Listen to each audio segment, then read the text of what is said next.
are at an influencer screening for Dream Eater, which is a found footage horror movie that's been getting a lot of buzz this year. It was on a bunch of festivals, and I think it's gotten full distribution now, so it's gonna come out in theaters. I've never nice been living here. in Hollywood, isn't I it? know we get to do things like this. I've never even seen this place, even though we've been let's rate around the here. fit. Shoes, Fashion Nova, tight. They're tight. I like them. Very cool, very cool. I don't know. I've had this forever. Affliction, of course. But of course. Bagu. With the Kizzo star, Yeah. love it. The light was hitting that thing really nice. Nice. Get me, you're not ready. All right. What's the fit?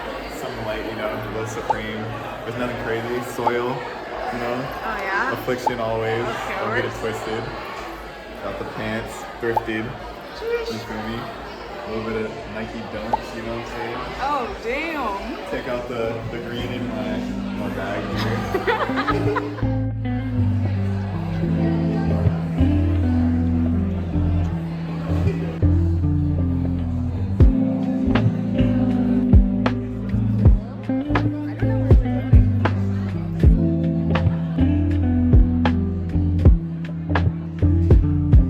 To clarify, actually, we have not seen a very good horror movie, at least I haven't personally, from my perspective, in quite some time. I don't know how you feel. We literally just saw Weapons and I loved it. Okay, Weapons was good, but Weapons in and of itself is not necessarily a horror movie. It's very funny and comical. It's Straight up horror. straight up horror. I feel like horror kind of died a little bit for a little while. I'm not gonna say that emphatically, but I do feel like it's been hard to find anything along the lines of Sinister or the first Conjurings, anything like that. It's kind of been slept on, or they've been sleeping. So I have high hopes for this. I hope it's not an early version. It should be ready for post in production. I mean, it was already in the festival run and it's been around. Awesome. So. Dude, I'm excited, and I think I might have nightmares just based off I'm the. so worried. That poster is terrifying. I feel like I'm really too scared. Wow, we're gonna see. Very exciting. We snuck away from the gap. Should be mic'd up right now. Yeah.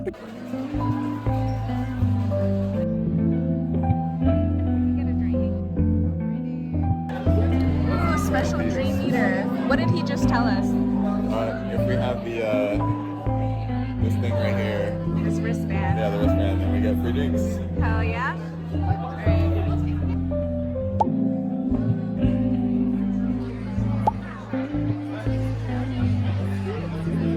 What just happened?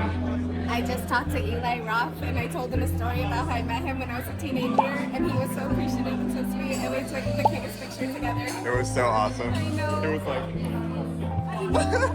But he also came up to you to talk to him. dude. Zero I was like, what's cracking, doggy? My good. This is a little set of the movie.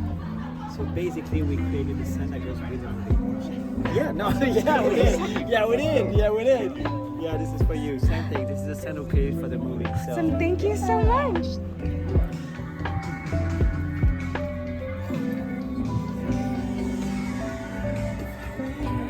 Oh, the popcorn's perfectly buttered and salted. Yay. Fuck that. The scare is the star. Look at these directors. Let's get some new talent out there. Let's fucking support them. Because what these guys did, what these guys did for 50,000 Canadian, that's like $7 American. What they did for 50,000, I think it's scarier than anything else I've seen. I'm telling you, just these guys wrote and directed. 2 of them star in the movie. They're a directing trio. 2 of them star in the movie. The reason they star in it is because the actors would read the script and go, I'm not fucking doing that. They're like, well, fuck it, we're just gonna go for it. So the last 15 minutes of this movie are so fucking scary. I can't wait for you guys to see it. So we're gonna do a short Q&A after, but this room can help make their careers. These guys fucking did this on spit and glue for no money. They put everything into it, and I think it really just deserves that support. And obviously, the more it helps me, gives me the ability to help everybody else out there to get the next one out. So please join me in welcoming. We're going to do Q&A after, but right now, the Blind Luck filmmakers, Alex Lee Williams, Mallory Drum, Jay Druckley, and your movie guy. The reason I found this movie was because of his fucking TikTok. Chuck Shaughnessy, the movie guy. Hollywood doesn't get it.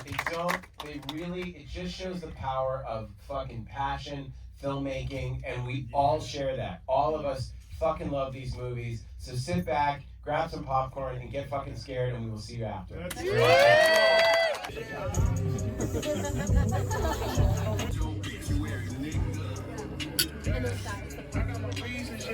With the new studio, the horror section, you know, you're championing these bold new visions that are coming out, and you're looking for new talent. Like, what was it about Dream Eater that made you fall in love with it, and what other projects would you like to bring to theaters? Like, what is the whole, you know, shtick? Well, I've been in, you know, for 20 years now releasing movies, and every time I put out a movie, someone's like, oh, that's too fucked up, that's too sick, take that out. And I'm always like, no, that's what fans want, that's what fans want. And then you get by the studios, and then you go to the ratings board, and they're nice, but they're like, that's too much, that's too much. So it's just this constant battle of between like me and having it. Anytime I say, I have this idea of a movie, people go, oh, that's really fucked up. I go, oh, that's gonna be great. That's the goal. And people are like, no, it's too sick. But they're so worried about their stock price and their image and what people will say about, will people boycott our other movies if it's too offensive? There's all these other corporate things. I had people in Thanksgiving even saying like, if you put that in, they won't be able to sell Sony products. People will boycott. So like, it just,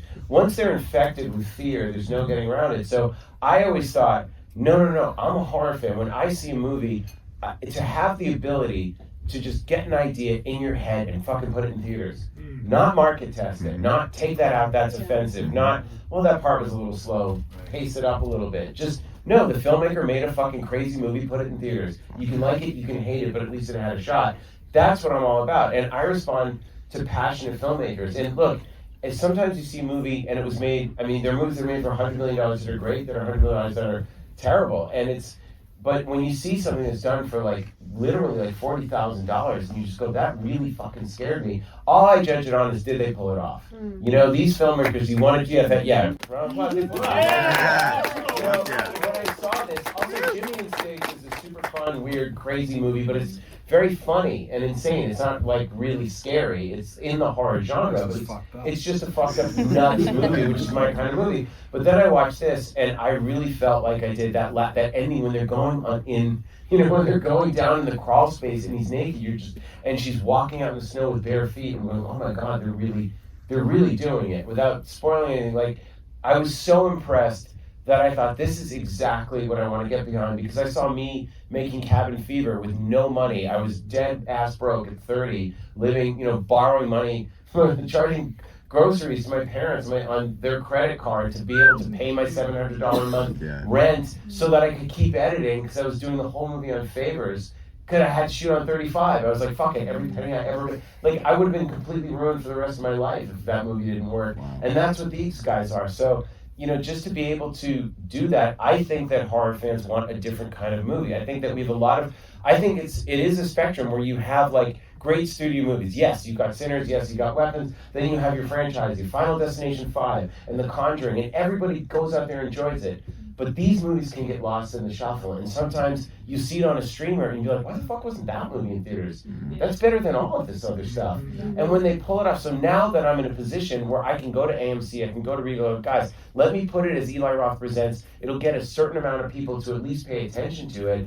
I can't make people go to the theaters. Obviously, you guys can have an impact. It's turning it into an event. How do we turn it into an event that helps get more out there? But I think that for the unrated movies, for the Terrifiers, like, I love Damon, I love what those guys did and showed how mainstream unrated movies are. I'm like, it doesn't matter. There's no rating on it. Just take it and put it in theaters. Don't re-edit it. Don't recut it. Don't do anything. Just fucking, you see it, you like it, cut a trailer, put it out there. Yeah. There you are. Find new voices. I think that's what keeps the genre alive. Really trying to do something outside the system and build our own system, so the only people we need are the people in this room. We don't need anybody else. So Thank you. And Jim Chuck, and look at that. Look what we did. We never would be here had you not taken the time.